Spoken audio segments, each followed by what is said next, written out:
Жылумен қамту және электр желісіндегі апаттарға жол бермеу қыс мезгіліндегі басым бағыт. Әрине тозығы жеткен желілерді қалыпты ұстау оңай емес.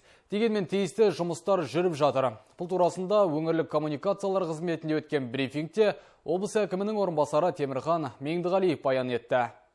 Азып тозған инженерлік желілерді жаңғырту өңірдегі өзекті мәселе. Түйткілге тіпті жуырда мемлекет басшысы мән берген еді. Соңғы жылдар жарық жиі өшіп, электрмен қамту ісіндегі іркілістер көбейген. Мәселен, былтыр апатты сөндірудің 202 дерегі тіркелсе, биыл мұндай жағдай 290 рет орын алған. Осыған орай Батыс Қазақстан облысының кешенді даму жоспары бекітіліп, оның аясында 3 жылда 20 миллиард теңгеге 2019 шақырым электр желілері мен жабдықтары қайта жаңғыртылады. Жылыту маусымының қалыпты өтуі де басты назарда. Жаман айтпай жақсы жоқ, қазандықтар істен шыққан жағдайда жылытудың баламалы көздері қарастырылған. Также на случай аварийной остановки работы котлов.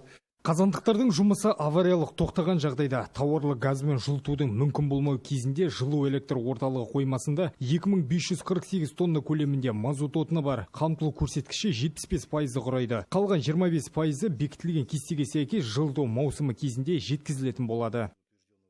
Көпбалалы отбасылар мен халықтың әлеуметтік осал топтарының тұрғын үй жағдайларын жақсарту мәселесі өткір тұр. Осы бағытта биыл кезекте тұрғандарға 283 пәтер берілді. Жалпы өңірде баспана құрылысы қарқынды. 11 айдың қорытындысы бойынша барлығы 532,8 мың шаршы метр тұрғын үй пайдалануға берілген.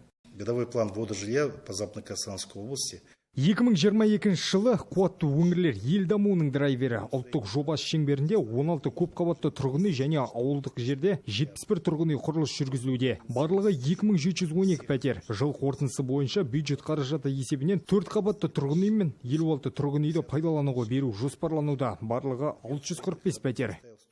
Биыл 246 шақырым жол жөнделді. Жоспарға сай жаңғыртылуы тиіс жол бұдан 100 шақырымға көбейді. Битумның тапшылығы, инертті материалдарды жеткізудегі кедергілер, дизель отынының қымбаттауы сияқты жағдайларға байланысты 17 жоба тоқтап қалған. Бұл іс келер жылы күш алып 274 шақырым жолда жөндеу жоспарланып отыр. Рауан Дәли, Айдос Қисымов, Ақжайық телеарнасы.